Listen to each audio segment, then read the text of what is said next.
Hey, what's up guys? So I just finished watching the WWDC Apple keynote where they went over a lot of new stuff, but in this video I'm going to go over what's new in the new VisionOS 2.0. So in the presentation they actually didn't say too much, but if you hung around till the end and you saw the thumbnail that they showed at the very end and you zoomed in, you saw that there was a lot of extra features that were not announced during the keynote.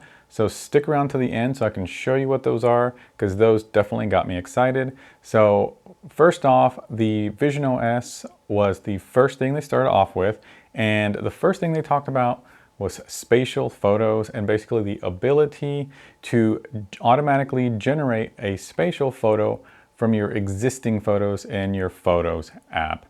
This is pretty cool, pretty easy. I think there's already a few apps out there that do this, and they don't look too great, but I imagine the way Apple will do it might look a little bit better, and it's optimized a little bit better for the Vision Pro. The next thing, which I thought was really cool actually, and I can't wait to actually see this integrated, is hand gestures with the Vision Pro. One they showed as an example is having your hand up and tapping would open up the home page, which is great because anyone who has the Vision Pro knows that sometimes it gets a little annoying having to go up here and hit the button several times like that, especially when it closes down, things like that. But anyway, I think that's awesome. Hand up, tap to open the home page, and then things like hand down, tapping to tell you how much battery life you have left.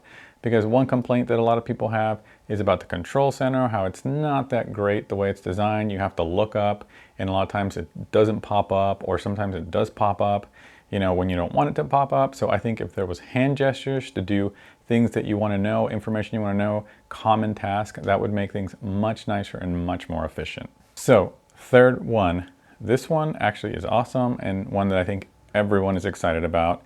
And sadly, it will probably put a few of these new companies out of business that are designing apps for the Vision Pro. And that is the ability, when using Mac Virtual Display, to have a much larger display, curved displays, which they said were the equivalent of two 4K monitors. That's one of the biggest complaints, that during the Mac Virtual Display, you just have one screen up. People want two, people want three, people want to be able to replicate what they have in real life. But I think having a very cool, huge curved display that can, you know, have the same function as two or three displays, I mean, that's just going to be awesome. And that is going to be one of those things that I think is going to be a total game changer. So item number 4, this is a small thing. They're introducing a train mode to the travel mode. Right now, travel mode is designed mainly for being on an airplane, but now with train mode, it's just going to make things a little bit easier, so it's not as buggy, it's not as glitchy, and hopefully that works a little bit if you're in a car, like, you know, obviously the passenger side. So new travel mode, a small thing, but I think that's something that a lot of people will also like. So the next one is actually probably one of the more interesting things that they talked about.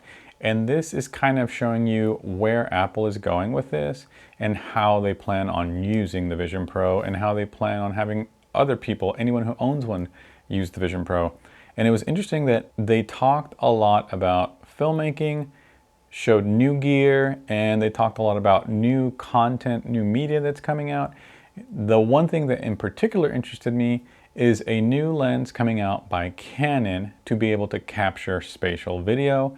And they pointed out that one of the things that they really wanted to work on is helping people and filmmakers create spatial video. So they plan on making this much easier on the iPhone. It's already available on the iPhone 15, but they're apparently in talks with Canon, Blackmagic Design. They showed this really weird picture of a new Blackmagic Design camera with two lenses, which I imagine will be something like being able to record spatial video in ProRes or RAW on, you know, on a level so that it's accessible to anyone. For those of you that don't know, I'm actually a professional colorist and work in the film industry, and that's one of the main reasons I bought the Vision Pro, is because I saw a lot of potential integrating it into post-production workflows.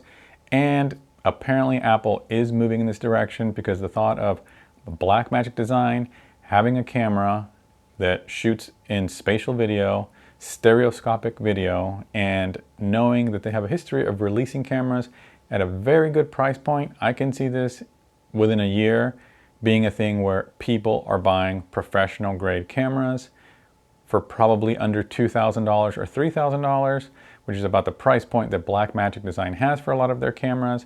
And just having these in the hands of filmmakers, I mean, I think it's going to be awesome to see what they can do with these cameras. And to add to this, they also, added that along with Blackmagic Design, Final Cut Pro will be able to edit these spatial videos, which, because it's coming from Apple, we know it's going to be easy. And they also said that DaVinci Resolve, which is also a Blackmagic Design product, will most likely be able to edit spatial video as well. Historically, Apple and Blackmagic Design have been pretty connected, and they've worked together on a lot of things. So I can see it being a thing where Final Cut will have features, but then also Blackmagic Design will have features. And so besides this, they also talked about new TV shows coming out, new immersive content coming out, which we all know is happening, but it's just kind of cool to hear them say that. And now on to the last little thing. At the very end of every bit of the presentation, whether it was the iPhone, the iPad, or whatever, they showed a thumbnail that showed everything new or a lot of the major new things that are coming out. I took a screenshot of this, and if we zoom in, I'll let you know a few of the other things that were on this thumbnail right here. So one I've already talked about, and that is creating spatial photos. Another one, it's that little, for those of you that own one, it's a new environment that's been sitting there forever that says coming soon. Well, if you look at the little icon there, it says Bora Bora environment. So apparently that's going to be released. And then of course the travel mode on trains that I mentioned, new Apple immersive video stuff, which I mentioned. And here's a very easy basic one, rearrangeable home screen. Everyone wants to move them around. Right now I think all the apps are arranged alphabetically. And I mean, just like the iPhone, you'll be able to rearrange all your apps. The new gestures, which I already mentioned. This is another one that people who own the Vision Pro will love. This little icon says recent guest user. Anyone who owns one knows that it's such a pain, such a hassle, that anytime you want someone to try it, you have to put it in guest mode, hand it over. They have to, calibrate their eyes, calibrate the eye tracking, do the hands, do that. And if you have people in your house who love using it, it is really annoying to have to put it in guest mode every time and hand it over and then go through that whole process every single time. So I imagine and I hope that you'll finally be able to save some profiles so that those people can grab the Vision Pro and just start using it right away without having to calibrate it every single time, which is really annoying. And then there's the one that says keyboard breakthrough, and it has a little magic keyboard there. This is obviously something else that would be so awesome. Right now, one of the annoying things is if you're using the Vision Pro and you're typing, you can't see the keyboard. So you basically have to turn down the environment to usually about 50% so that you can see your keyboard. And even then, it's kind of, can be hard to see. Something a lot of people have talked about is it would be so awesome is if the keyboard could break through just like your hands do, just like your Apple Watch does. And if you're using, your Vision Pro with a keyboard, if it could just pop out, break through the environment, and you can see what you're doing, you can see what you're typing. I mean, that would be a complete and total game changer in terms of productivity. Hopefully it's a general keyboard feature and not just Apple keyboard features. So yeah, that's something that I can't wait to see. Okay, so another one is mouse support.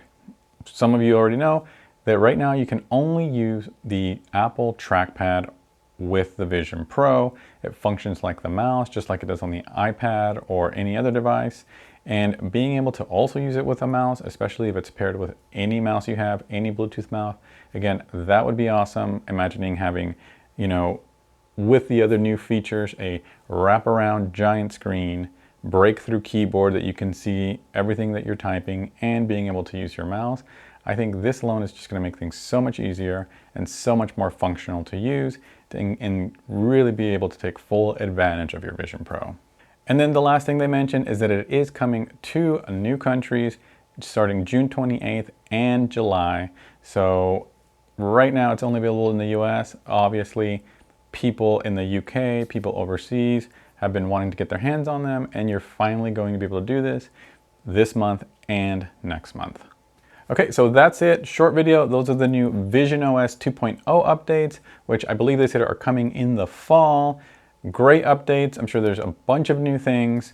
You can see this being kind of a shift in the film industry, a shift in the way people are creating apps, and shift in a lot of different ways for home productivity. And I have to admit, I was hoping the presentation would be longer and there would be a ton new features that it would announce and that it would be released today. But just seeing the direction they're going in, I can see that things are moving and trending in the right place and in the right direction. And again, this is a new channel, so like, subscribe, more stuff coming, and I'll see y'all later.